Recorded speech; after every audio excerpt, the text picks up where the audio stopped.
Friends, welcome back to the my new video guys and my YouTube channel guys. Today friend we are going to talk about guys how can we customize phone sleep time according to ourselves. Guys, how can you set guys your phone sleep time according to yourself guys? Today I will show you in this video guys. So before starting video friend, first of all go and subscribe the channel guys, click the bell icon and like the video. So friends, now let's see how can we customize phone sleep time in Redmi phone. So first of all guys, we will on our phone setting. After on phone setting, as scroll it friends, you can see lock screen setting guys, tap here, and once click on your phone sleep setting guys, tap here.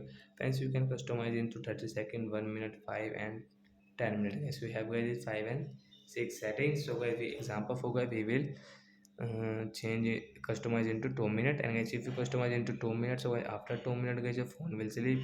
And guys, you want to set into 1 minute, so guys click on 1 minute. Then guys, you can see after 1 minute of inactivity means after 1 minute guys your phone will sleep if you do not touch anywhere on in your screen.